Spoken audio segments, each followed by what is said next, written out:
good afternoon, everyone. Welcome to this insightful panel discussion on future ready faculty, the role of training in enhancing skills for the evolving educational landscape. Today, we have a distinguished panel of experts who will share their perspectives on the crucial topic of preparing educators for the challenges and opportunities presented by the rapidly changing, evolving field of education. Today we have with us Professor Sandeep Sancheti sir, former President, Manipal University, Jaipur, SRM, Chennai, and at presently Vice President elsewhere. We also have with us, Namaste sir, welcome. We also have with us today Professor Manoj Gupta, Pro-President, Purnima University, Jaipur, Rajasthan. Manoj sir, welcome. From the industry, we have Mr. Puneet Mittal, MD, Pratham Software. Namaste and thank you. Thank you. Welcome, sir. I also welcome Professor Bhardwaj, former MD, CMD for various corporate giants, and a management guru. I welcome all of you to this panel discussion. As we navigate the changing landscape of education, it actually becomes imperative to equip our faculty with the necessary skills and knowledge to adapt and thrive. We have senior academicians and industry experts to talk and delve about it. Our esteemed panelists bring a wealth of experience and expertise to shed light on how training can help or play a pivotal role in shaping the future ready educators. To begin with, I would first request Professor Sandeep Sancheti sir to first enlighten us about the topic. I would request all the panelists first to present their views for a few minutes on the topic, and then I would like to take up some questions. Professor sir, Sancheti sir. Thank you so much, Swati ji. A very good afternoon to everyone. Big thank you to the organizers, the Jaipur Education Summit, and Professor P.M. Bhardwaj for inviting all of us. I also welcome my co-panelists on this important session on future ready faculty. I think topic is very interesting, very relevant, and one of the most important for improving or driving the quality in education. India is a huge country. Changes are happening very thick and fast. Expectations are very many from the education space because it's a defining space. And to run that, we need what we call, if I can use a crude sense, machinery, and that machinery is nothing but faculty. If faculty is good, the product will be good, the process will be good, the outcomes will be good. So it's very, very relevant that how do we develop future ready faculty. Now, the only challenge is what is there in the future is difficult to know or grasp. Changes are fast, as I was saying, and therefore to foresee what will happen tomorrow, how much of intervention of technology or AI or something else would happen is difficult to gauge, but we should not worry about that. We should be readying ourselves with very many things, whichever comes our way. A teacher's role, a faculty's role, I would say today is not only a classroom teacher, it's mentor. It's an assessor, it's a counselor, it's a guide, it's an innovator, it's an entrepreneur, and you can add many things, but I add the most important thing. A teacher or a faculty has to be a self-learner himself or herself. That is, the teacher has to acquire the attributes of a student if he or she wants to be successful. And when you become a student yourself, you become that for lifelong, as long as you remain teacher. And in that case, you will have to undergo what you call the skilling, the training, and everything. Otherwise, you cannot be a student. If you are a student, you will be learning that. So there are many things which a teacher has to do today in terms of constantly improving himself or herself. Skilling is something which is missing from the conventional delivery domain that we teach a lot of theory. We do various things, but the skills were a poor part. I'll possibly share the examples of skilling and training in the later part of our conversation. But here I would like to say that a teacher has to understand that uh, in the conventional mode, particularly in India, teacher has been disseminating information, जानकारी देते हैं वो बच्चों को.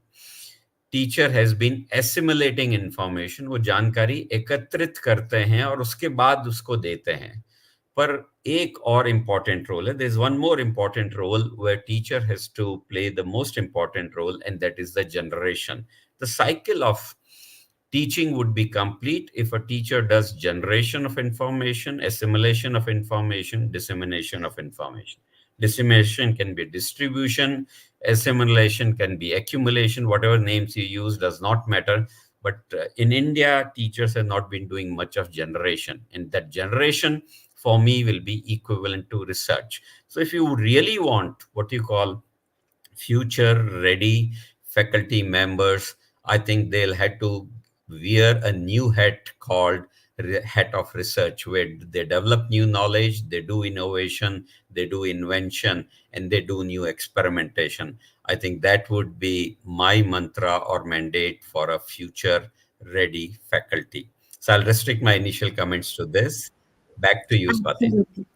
Thank you. Thank you so much, sir. I get your points. I mean, myself being a teacher, I could understand that how a generational point that you've mentioned. We'll take it up in our future conversations, sir, in our further conversations. Now, I would request Dr. Manoj Gupta, Pro-President, Purnima University, to kindly enlighten on the topic, please. Thank you, Swati Madam. I'm very much thankful to the organizers, particularly Bhadwaj Foundation, for giving me this opportunity for being the part of this eminent panel.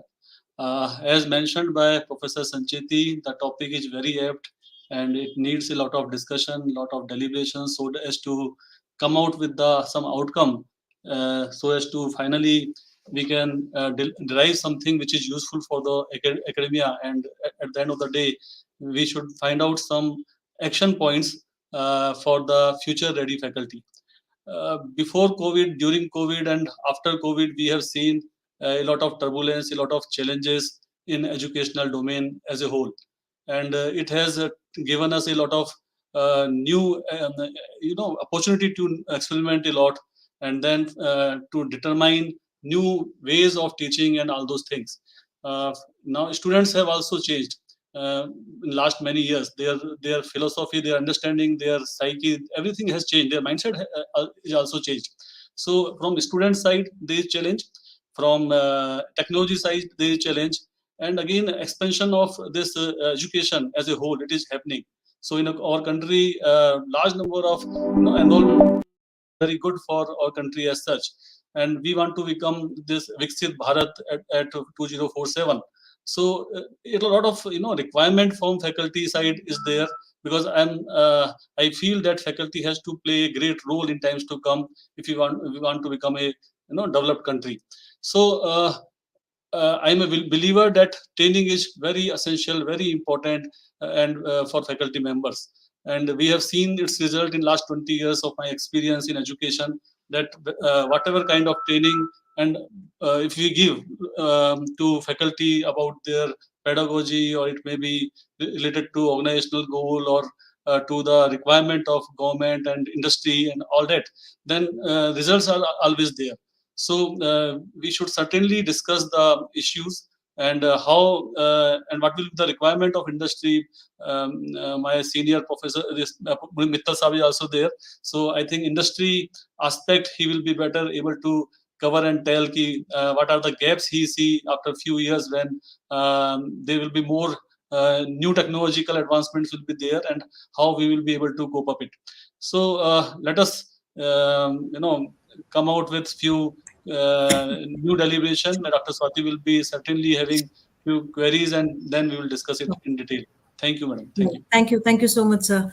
Puneet, sir, I mean, you come from industry, you represent the other side of the table. The educators teach and the students come at your place. So how does the industry perceive this? And I'm sure, I mean, the questions are there, but your initial comments on the topic.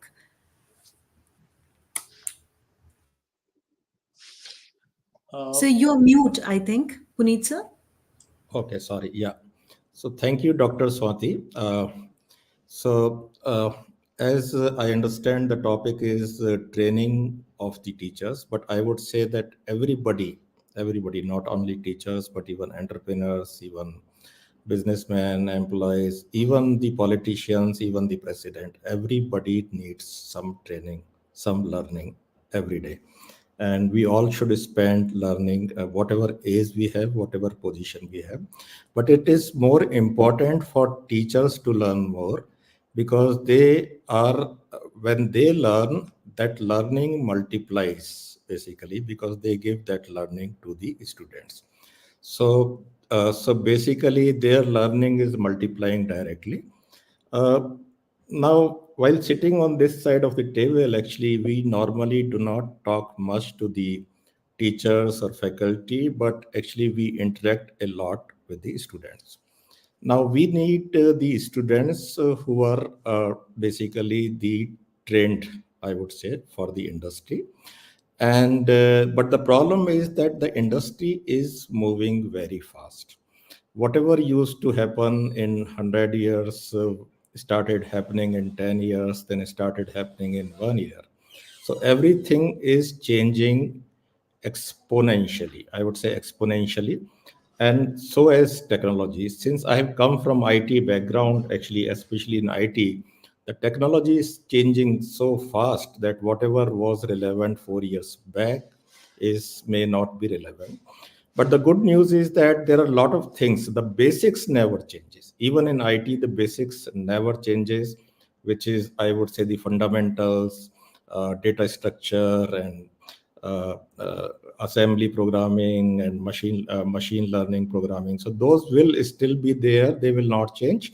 But the practical usage will is continuously changing and will be changing. So I think we'll talk more about this. I will just finish it here. But we have to have some way so that faculties and teachers can have the continuous training which is relevant for the industry, which they can also teach to the students. Sure. So Thank you. thanks. Thank you. Thank you for that insight. So, moving further, I mean, first, I think it is very imperative that we understand that how the education landscape is changing, so that then we can talk about what sort of training is required and how do we cope up through the transition process. So, I think I would like to begin with Professor Sandeep Sancheti, sir. That what do you think, sir, that are the landmark changes in the current educational landscape? And are these changes impacting the role of educators? So, what are those landmark changes you think that are changing the entire education industry or the entire landscape? Yeah, many changes are happening, and those are always the case in our life. Changes happen socially, politically, financially, geographically, politically, everywhere. So, education was one which was rather sluggish when it came to changes, but Corona impacted it, accelerated it, or whatever catalyzed it, and changes are far too many in the education space. There are two things which I would possibly say. One is the role of technology, and related to that would be the role of non conventional teaching, or you can call it blended teaching learning, or you can call it virtual, online, distance, or flexible, or various combinations of these names. I think they are the same. The first thing is education was least impacted by technology, which will not be the case anymore.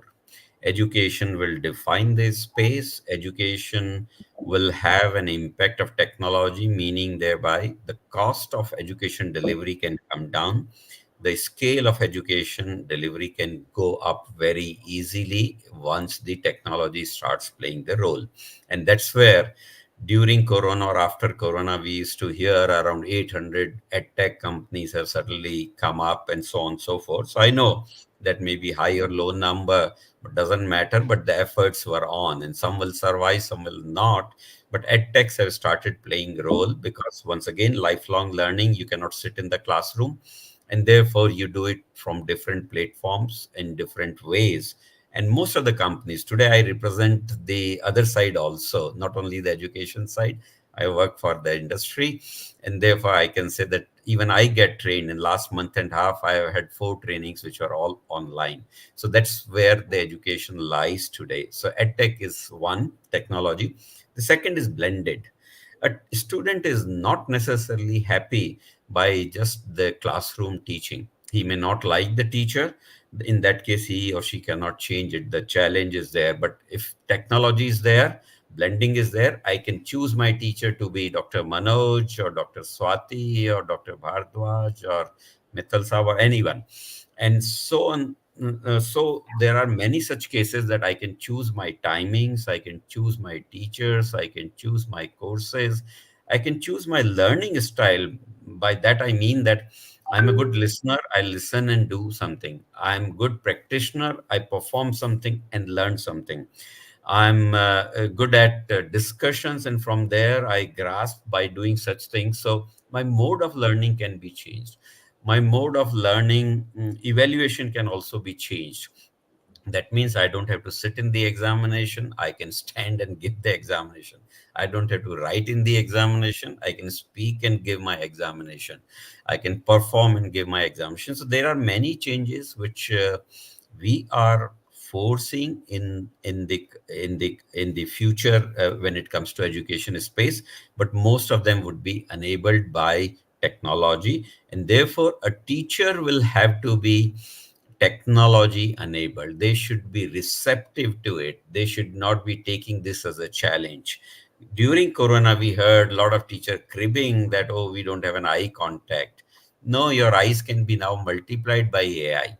And not only multiplied, they can store everything which you will forget. They can process everything which you may not process. And that is the power of technology which is there. So I would say teachers in times to come will have to become technologically savvy and become multimodal in their approach of education delivery. Thank you. Thank you so much, sir. I truly note that you're also talking about a complete ecosystem where teachers play an integral part. And of course, the technological intervention that you talk about, the other stakeholders also have to take the onus of it. But we come to ask more questions that how teachers, in the absence of the other stakeholders, can take the major role. But as I see, Bhardwaj sir is there, and we missed to have his introduction. I think when we were planning to have few comments from Bhardwaj ji, his network was not there. Bhardwaj sir, namaste. Agar if you can hear me and आप इस topic पे कुछ कहना चाहें, if you could, Sandeep Sancheti sir ने भी अभी एक बात कही है. If you would like to take that forward or you would like to add to that. Bhardwaj sir, am I audible?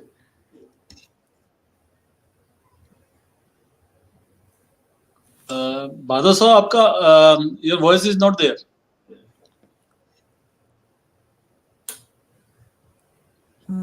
We are not able to hear you, sir. Bhardwaj sir, can you hear us? Bhargav sir आपको unmute करना पड़ेगा. Can organizer unmute from their end?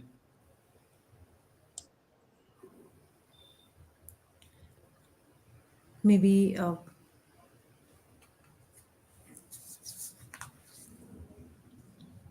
maybe we'll wait once his network gets established. Okay. Yeah. So moving further, Professor Manoj Gupta sir. So Bhardwaj sir, can I take the permission to move forward in case if network is not there?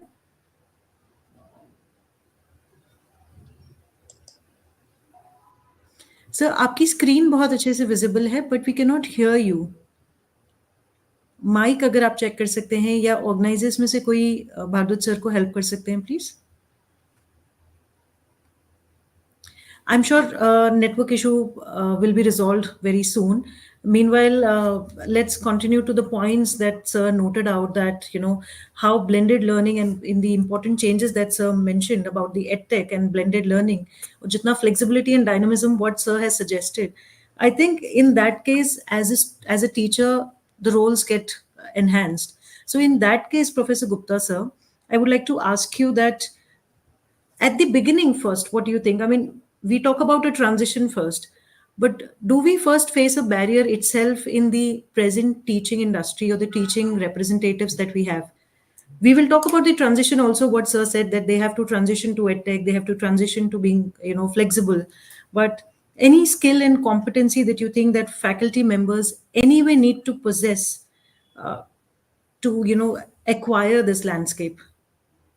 Professor Yes, madam. Gupta, sir? Actually, this is very important question. So, in the changing times, I feel apart from the subject knowledge, technical knowledge, nowadays it is very much required a lot of collaboration with other department, other schools, because interdisciplinary or multidisciplinary education has taken over a lot of importance. In NEP also, a lot of weightage is given to minor subjects and multidisciplinary subjects. So, but unfortunately, in our education system, we have rigid boundaries. Like they are departments, they are faculties, and then they remain. They want to remain there only, right? Interaction among different faculties and interest of faculty to go to other department and faculty and learn their skills and knowledge. So we need to work on this kind of like mindset wherein faculty should be trained in other domain area also. Eventually it will happen, and now it is happening also, because AI is everywhere, data science is everywhere. So a lot of technological thing or subjects matter are very common to all the faculties, and they have to learn all those things if they like want to give right kind of input to their students. So what I feel that that this kind of interaction or developing that kind of ecosystem or creating center of excellence or departments which are having merging of various departments and a platform where faculty from different department school can come together and learn each other thing, because now research or whatever industry applications we are talking about, they are multidisciplinary in nature, and all the time both computer side technology or hardware and all that is required. Even in commerce, science and architecture, you name any domain area, you will find that a lot of such kind of interaction is required. So now to develop that kind of ecosystem and to give training to faculty members in different area, different domain, it is very much required. And I'm sure that with the help, support of all stakeholders, we will be able to do that. I think this is very important aspect to cover. So, sir, you are mentioning that there's a lot of faculty training required. So, do you also think that educational institutions might also possess, because you represent an institution, a university, an organization, that do they have there any organizational barriers that that amount of faculty training cannot be given, or any possible challenges do you think that organizations might face in delivering that level of training? Main challenge is timing. Actually, apart from regular work of faculty and then various other requirements, now faculty need to learn all those new things, right? So online platforms are available. Organizations are also helping them out. But suddenly, too much things happen in a very less time. So a lot of pressure is there. But again, how we will be able to support them as an administrator, or how faculty will take it up. So we need to find some time and design some curriculum, and then give them some platform to faculty members so that they can learn all those things. I think every one of us are trying very hard for achieving all those aspects as such. So, Puneet sir, I'm going to come to you quickly about the industry academy gap. But before that, I want to ask the same question to Sancheti sir as well, because since he has also represented humongous organizations. So, do you also feel that organizations have imposing challenges to train faculty at large? The challenges are there everywhere, in every industry, in every setting, in every institution or organization. Challenges would be there of time, of the financial resources, and of the deeper level of interest which is there. But I think we need to inculcate good practices, and there are many methods by which it can be done. We understand that out of 100 faculty, 10% may not be so deeply interested. 10-20% would be very progressive, and rest will be fence sitters. So duty of the academic leaders or others who matter is to convert those 70% into good performers. And that can easily happen. I've led many institutions of the country, in fact, to be precise, 11 of them, and some of the biggest ones also. And I've seen the results that transformations can happen. Training is an easy thing. Mittal Saab has already said it has to be there at every stage for everyone. And therefore, this has to go to their mind. It can be related to their performance evaluation, their increments, their promotions, their positioning, and the support being given to them for many other things.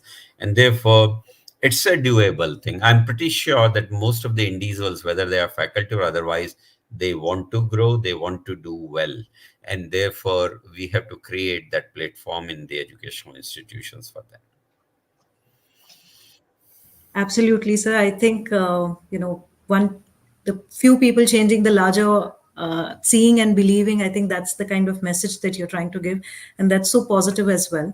So now coming to the industry aspect, sir, Puneet, sir, would you interacting with the students a lot, do you really get time to interact with the teachers, or how have you seen the need to collaborate with the academics to have development in the industry, and how do you see this gap, first on this and then about how we can overcome it? So has there been ever that academics initiate more of collaboration, or industry also requires it Yeah, reciprocally?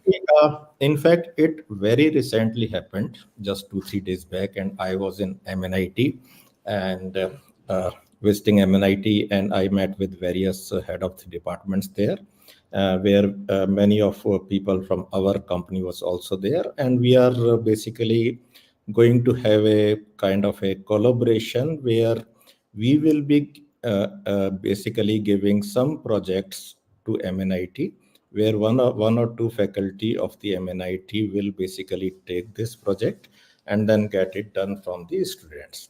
So I think this is the model which actually is the first time will happen to us also, but this is the right model because it is a win-win situation for everybody, for students, for faculty, and for us. For us, because there are some projects, some research project especially, which actually we cannot do it at our office because of various reasons. Maybe financial reason, because employees are very costly compared to student. And secondly, not only this, but I would say that probably students are more, not more, but probably students have a more capacity to learn new things and do the research than the employee. So this is the new experiment which we will be starting soon. I do not have any, I would say, experience of the result, but I hope it will be good. So to add to that or continue, and I also see that Bhargat sir is in good network now, so want to ask sir also a few questions. Just a small and a quick question to Mittal sir, that teachers, ji, ji, Okay, because of network, I could not participate. Why right sir, this topic was decided and how it is very much important. If all of you allow me, I will sir, like to a little bit about that. Is sure it sir, okay? sir, Yeah. sir, please, देखिए सबसे पहले मैं क्योंकि ये topic गुरुजनों के बारे में है तो मैं गुरुजनों को सल्यूट करना चाहूंगा कुछ शब्दों को दोहरा राजा कह कि मैं बड़ा तो हाथी पे क्यों चढ़ा हाथी कह कि मैं बड़ा तो पृथ्वी पे क्यों खड़ा पृथ्वी कह कि मैं बड़ी तो शेषनाग के फन पे क्यों पड़ी शेषनाग कह मैं बड़ा तो शिव जी के गले में क्यों पड़ा शिव जी कह कि मैं बड़ा तो श्री राम के चरणों में क्यों पड़ा और श्री राम कह कि मैं बड़ा तो गुरु वशिष्ठ के चरणों में क्यों पड़ा गुरुजनों का स्थान भगवान से ऊपर है गुरु गोविंद दोनों खड़े काके लागू पाए और बलियरी गुरु आपकी गोविंदियों मिलाए मैं आप सब गुरुजनों को सल्यूट करता हूँ और टॉपिक हमने और जब सुनील नारनौलिया जी ने बात की उनका ये 5th एडिशन है जयपुर एजुकेशन समिट का और ये सेशन भारद्वाज फाउंडेशन के साथ कर रहे हैं पिछले कई सालों से हम लोगों ने कई सेशन साथ साथ किए हैं जब ये बात हुई तो टॉपिक के बारे में बात हो रही थी मैंने कहा देखिए 22 तारीख को राम मंदिर प्राण प्रतिष्ठा होगी पूरा देश एक अलग डायरेक्शन में जा रहा है जिस डायरेक्शन में सालों से हम लोग कह रहे थे। स्पिरिचुअलिटी, जब मैंने स्पिरिचुअल चीजें मैं बोलता था, कई बार लोगों ने कहा, कुछ लोगों ने, भारद्वाज साहब you are chairman MD in so many organisations, spiritual चीजें लोग पसंद करेंगे, आपको ऐसा लगता है आप बहुत जल्दी फेल हो जाओगे। मैंने कहा फेल पास की बात नहीं है, मैं सब कुछ लाइफ में देख चुका, लेकिन अब मुझे जो लग रहा है वो ये लग रहा है कि स्पिरिचुअलिटी की अपनी बहुत बड़ी इंपॉर्टेंस है। और उसके बाद हुआ क्या, जब कोविड आया, कोविड के अंदर घर पे रह के मैंने बहुत ज्यादा रिसर्च की कि हमारा देश सोने की चिड़िया क्यों था और क्यों विश्व गुरु था।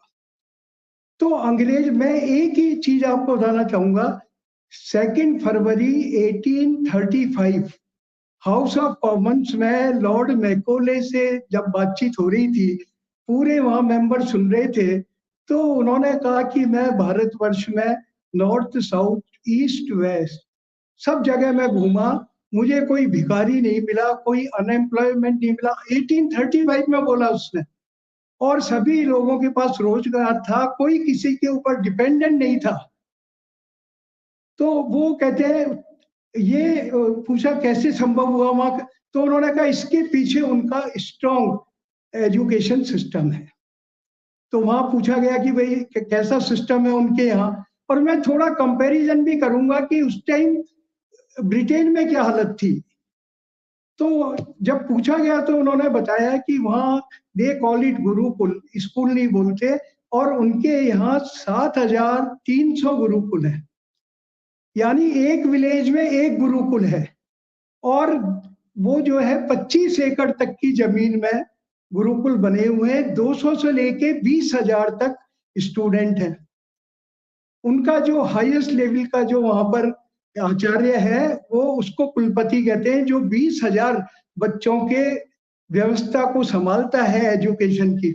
जैसे आज हमारे यहाँ बैठे हुए हैं, यहाँ बड़े बड़े वीसीज बैठे हैं, हमारे संदीप सचेती साहब बैठे हैं जिनका ग्लोबली इतना बड़ा नाम है, मनोज जी बैठे हैं जो पूर्णिमा जैसी यूनिवर्सिटी को संभाल रहे हैं, इंडस्ट्री से हमारे जो है पुनीत जी बैठे हैं, और मैडम आप स्वयं बैठी हैं, आपका ही बहुत बड़ा नाम है। तो उस जमाने में जो हमारे गुरुजन थे, वीसी उस जमाने में भी थे, और उसी टाइम से सिस्टम चालू है, उनको कुलपति ही उस जमाने में बोलते थे। तो उन्होंने कहा जब इनके यहाँ 20,000 स्टूडेंट है, इनकी शिक्षा इनको जो दे रहे हैं, उनकी ट्रेनिंग का भी कोई सिस्टम है क्या? बोले इनके यहाँ उच्च शिक्षा केंद्र बने हुए हैं, उन टीचर्स को रेगुलर ट्रेनिंग दी जाती है, फीमेल फैकल्टी भी है, मेल फैकल्टी भी है, सब तरह की फैकल्टी है।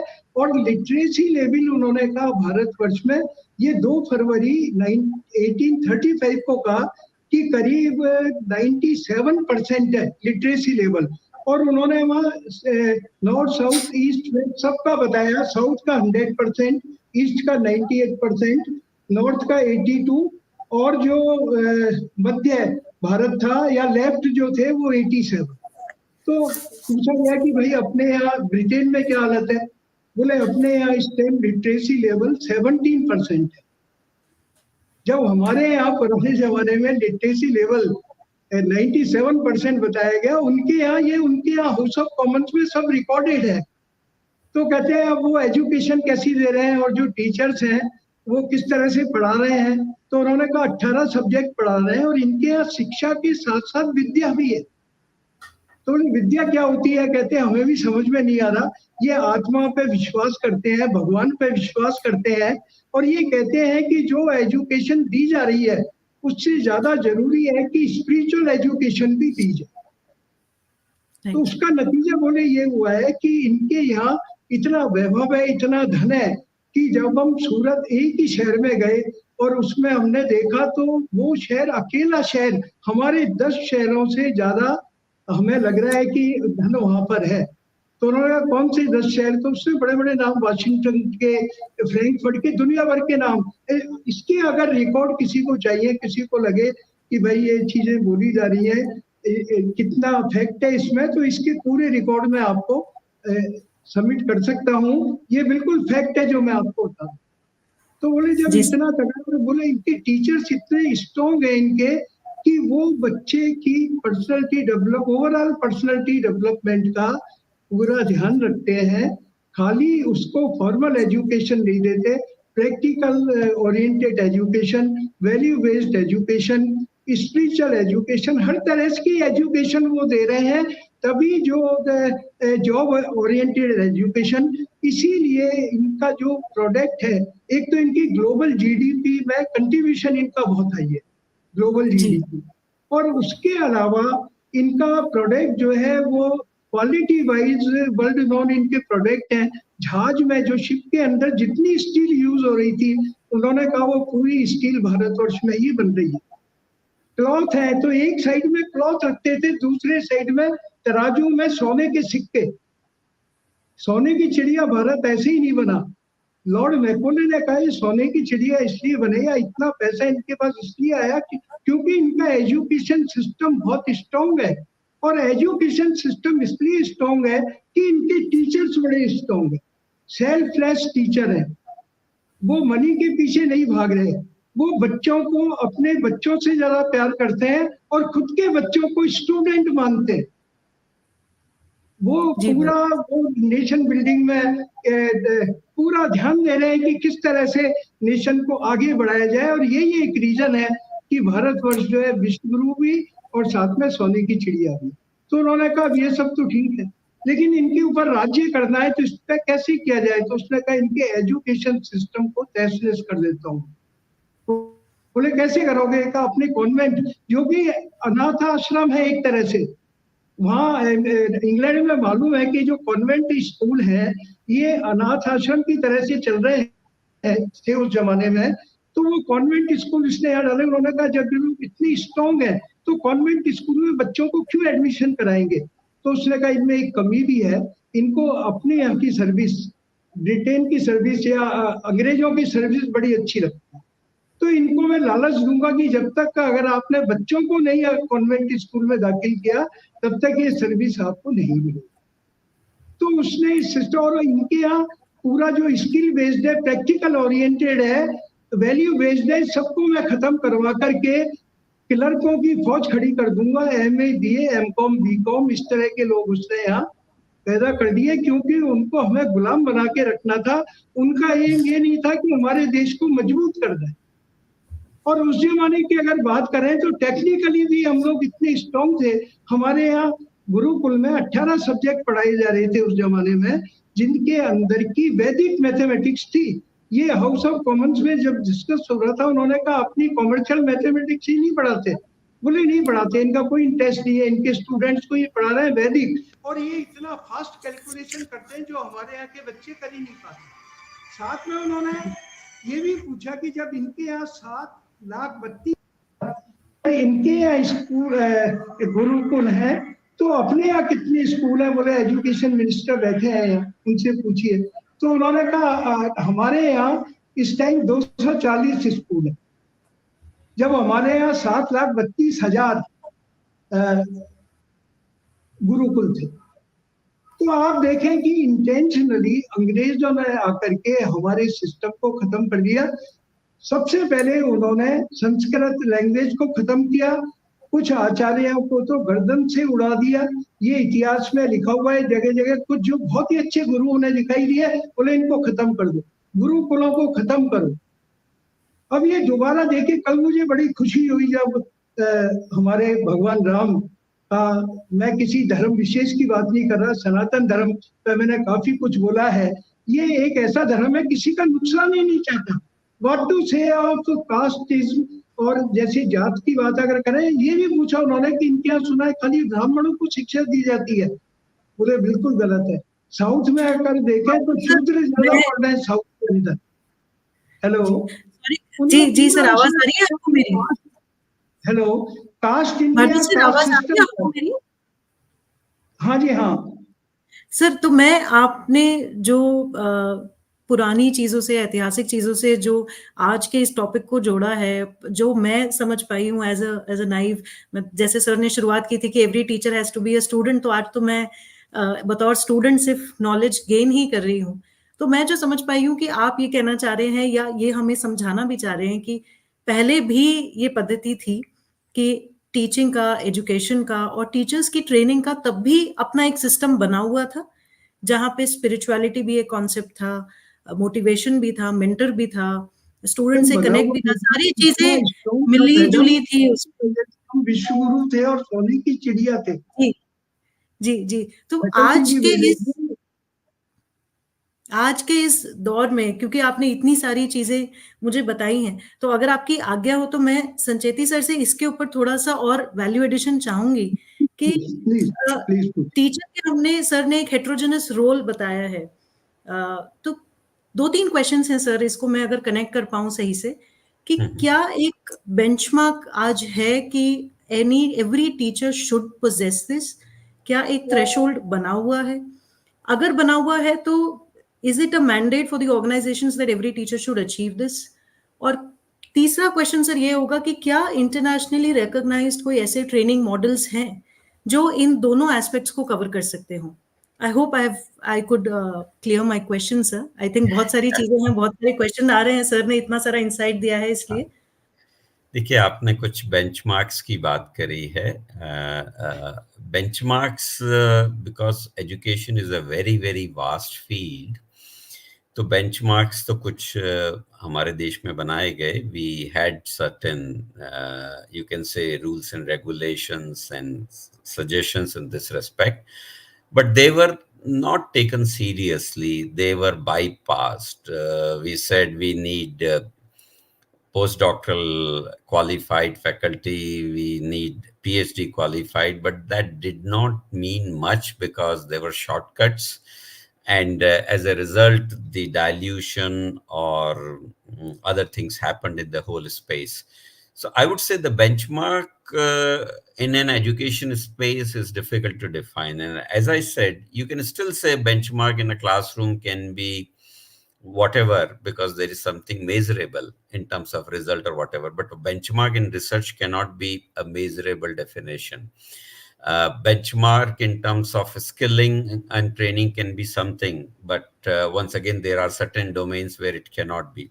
So I would say that they, and by the way, we need not necessarily follow any international benchmarks. We can, Okay. if at all we want to develop, it has to be our own in the context of the country, in the context of what we really want to deliver.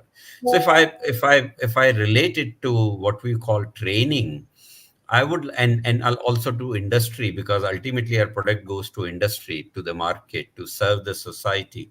And therefore, if a teacher gets more exposure, I would set one benchmark. If a teacher gets more exposure to industry, then a teacher can be a more versatile teacher. And by that, I mean that there can be a faculty industry immersion program or interaction program, or something like that, in internship program.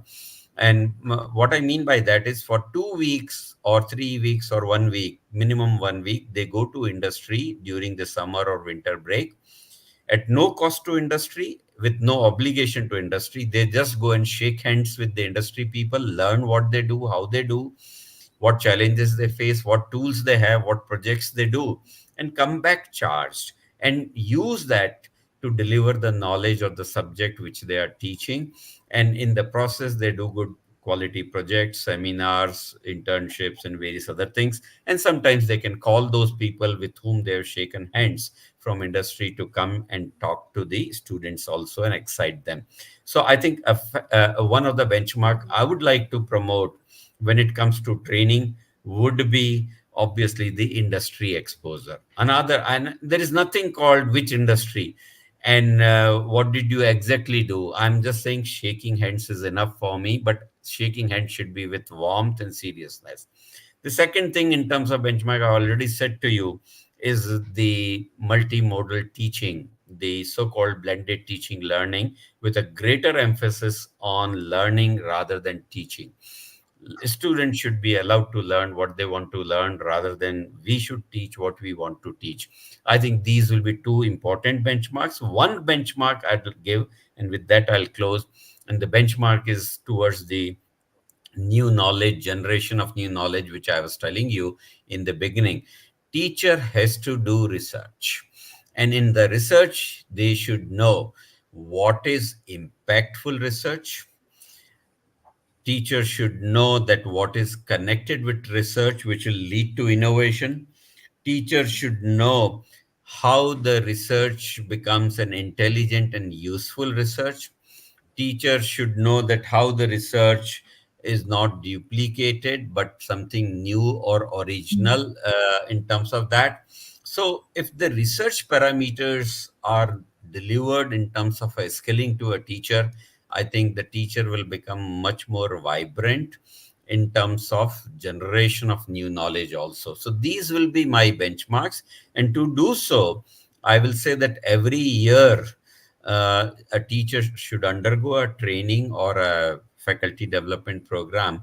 In 1 year, it could be content delivery. In second year, it could be pedagogy. In third year, it could be how to do research. In fourth year, it could be the use of technology in promoting education, teaching, learning, etc. So these will be the benchmarks. Those who have undergone through these things seriously would be qualified and able teacher for me.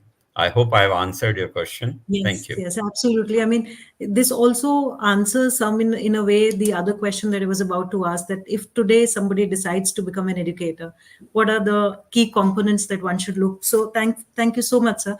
But taking that question forward to Mithil, sir, that sir gave an industry immersion program suggestion. How welcoming the industry would be in such case? I mean, integrating with the academics, welcoming teachers for development programs. You think industry would be willing to invest their time and energy in this? Puneet, sir. Yeah. So short term, yes, but long term also yes. So in long term, there should be a win-win situation for both the side. So not only it should benefit the institute, but it should also benefit to the industry so that they can also benefit from us, and they are also basically having some incentive to do this kind of program. But I would say that this is not a big thing. If you take the example of US, not India, universities are doing itself a lot of industrial projects. In fact, I would say that I know a lot of university program where faculties are basically running the businesses within the institute, where they are employing directly the people from industry, and they are also employing the students, and they are teaching as well as they are delivering. And it is very common there. And in fact, actually, I would say in US, especially in Western world, they are able to basically do it very successful. And I would say that a lot of technologies have come out of the universities, which are, I would say, industry application. And let us take example of internet was came from university. It did not come from the industry. It automatically came from this Google search. Actually, the founders of Google search, actually, they started from Stanford University. So it was a project which started within the university. And even the GPS, actually, GPS system which we see today, and which where we are able to go anywhere from Google Map. Actually, this GPS was a project which was given to the universities by the defense system. And so universities handle such projects basically for the industry, and especially the research project, because they are good at it. And once you have these projects running within the university, I think some of the gap which we are talking can be taken care of. Right, right. So I think, Manoj sir, I would like to ask that Mithil sir just mentioned that industry integration is possible. There's a lot of industry projects that come out of the university itself. And in such scenarios, Bhadwat sir has given a few takeaways, Sancheti sir has given a few takeaways. From a student perspective, also, I would like to add something here, that how adaptable this is going to be for the organization, that faculties can easily access the industry. They can also meet the student demands, adopt the interdisciplinary approach, which I'm going to talk about next. So, all the three components, how welcoming the organization is going to be and how flexible organization is going to do these key things for the faculty. Actually, madam, the scenario is changing as such. It's not easy. What Mitra sir told, ki faculty engaged in doing some business also and consultancy also. From both sides, like from faculty point of view, it is not easy. Their exposure is very less. So as Professor Sancheti sir also told about exposure, I also feel कि this is the time to go more towards entrepreneurship. Bhadar साहब ने भी बताया कि we like earlier in ancient time the rich education system was there. Later on colors की फौज हम लोगों ने खड़ी की, right? So what I also feel कि our education system is more towards job and everyone is talking about placement and career opportunities and all that. So entrepreneurship, this is the right time for our country when we are moving towards 5 trillion economy and Viksit Bharat and all that, and ecosystem is also very good. So now we need to change our mindset and mindset of faculty members towards entrepreneurship and business. So until unless faculty they do not understand business, right? How they will be able to teach to faculty students? So Right. and this can only come through exposure of faculty. If they go to industry, do case study projects, they go to exhibitions and see new marketing strategy or products development or new services and whatever happening in the industry as such latest.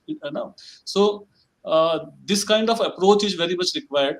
Only teaching in the classroom, bookish knowledge, and getting grades and marks and getting job also, it will not help in long run to the country as a whole. Because if we want to reach to that level and we want to contribute really to the country, then we need to develop our faculty to think as a profit center also, right? Right. Like any university or any college or institution, everyone should think like entrepreneur. What is incoming, what is going out, and what are the processes, right? So faculty also need to change their mindset, and we need to train them. We need to provide them exposure, and industry connect is very important. They should have a lot of networking, which is missing, I think, in faculty members, connection with industry of faculty members directly. So there is a lot of role of various societies, various industry bodies, and all that, and we need to provide that platform to all the faculty members, students, and everyone.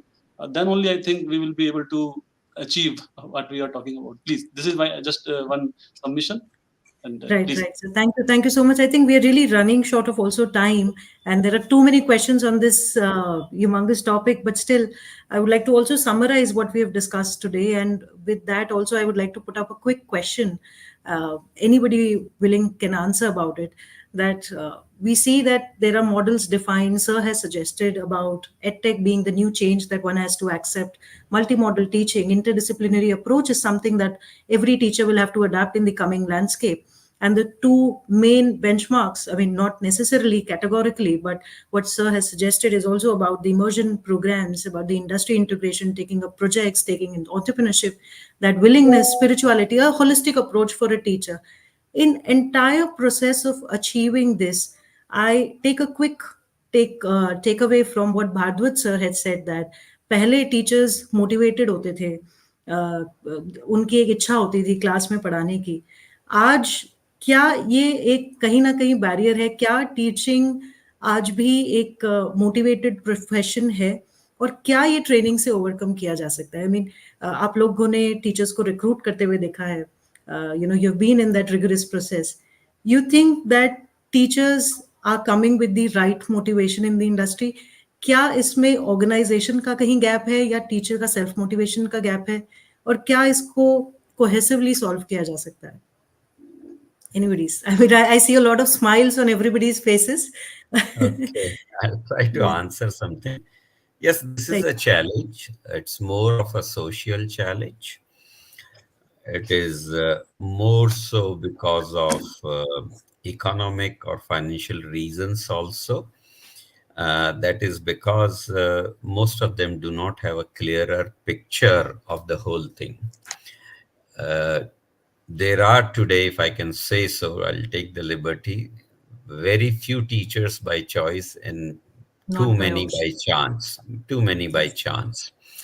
So we should not once again bother about it. We should try that those who have come to teaching, we make them adopt teaching as their life or profession. That's one thing we should do. Um, if the raw material or input material is not so good, our process should become good. I think that should be the importance. Teaching profession has too many good values. Number one, it's highly multidisciplinary, so you can keep shifting, doing things. It gives you a lot of autonomy and flexibility. It has a higher degree of longevity. It starts slow but matures in certain time. But once it matures, it does wonderfully well for anyone. You earn a lot of respect. It also allows you to do the politicking. You want to become minister, chief minister, you can be a teacher and a minister both, but not otherwise. You can earn a lot of money through consultancy, testing, development, various other practices. And as again Punitji was saying, you can be an entrepreneur while you are a teacher.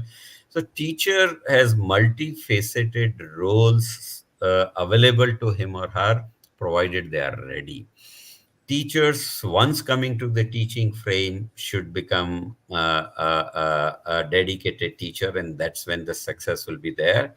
I will say that in India, a teacher's starting salary is at the very high level. When I'm saying government, I'm not necessarily saying everyone. And they are almost at par with the top level civil servants.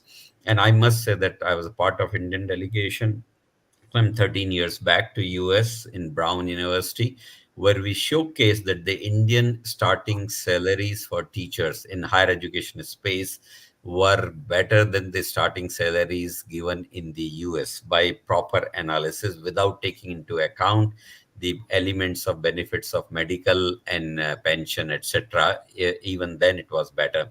So what I'm now trying to advocate is teaching is a noble profession and gives you ample of opportunities, and you can lead a successful life, and not to talk about the family things which you actually are able to deliver when you are a teacher, that your family tends to do on an average much better compared to many other professions. So these are the right elements of teaching profession. Come and join and be happy is what I would say to the potential people. Thank you. What a lovely mantra to move towards the closing note, I guess. And really, it was insightful for me as an individual, as a teacher, as a moderator today. So I can only extend my heartfelt gratitude and thank you. And all the listeners who are there, I'm sure everybody would have witnessed that the stakeholders also mentioned that once you are into this industry, you care the onus of making a, involved in the process of nation building. So you have the responsibility on your shoulders. So the right process, the right pedagogy, the right technique can definitely help you evolve as a great teacher, who can generate the next, or who can bring up the next generation with a lot of values, education, and knowledge. So I think the rich conversation that we have had today has underscored the importance of preparing educators to thrive in the dynamic educational landscape. The challenges, of course, they call for a collaborative effort from the institutions, educators, policymakers, and so that everyone ensures that the faculty members are equipped with the skills, knowledge, and the mindset that is necessary to navigate the ever changing world of education. So, continuous learning, focus on essential skills, interdisciplinary approach, industry integration, entrepreneurship, and the integration of technology to learning. I think these are going to be the key takeaways for a teacher, educator, and an organization in the discussion. Any closing remarks by anybody? We would like to then move towards the closing of the session. Any of our panelists would like to add any closing remarks? But my deepest gratitude once again, Professor Sancheti sir, Manoj Gupta sir, Puneet Mittal sir, Bhardwaj sir, and Credent Live TV for organizing this, giving all of us a chance, come on board and discuss about the education and future ready educators. So from our side, thank you everyone. Thank you, My Swati ji, sincere to you thanks also. to Professor Sancheti ji, Manoj Gupta ji, Puneet ji, Swati ji, and also to Narnaulia ji. Thank you very much. Thanks to all of you. Thank you, Thank sir. you to Thank you. Bhardwaj Foundation, Credent TV, and our anchor, Swati ji, and everyone. Thank you so much. Thank you. Thank you, sir. Thank you. Thank you. Thank you so much. Thank you. Thank you, everyone.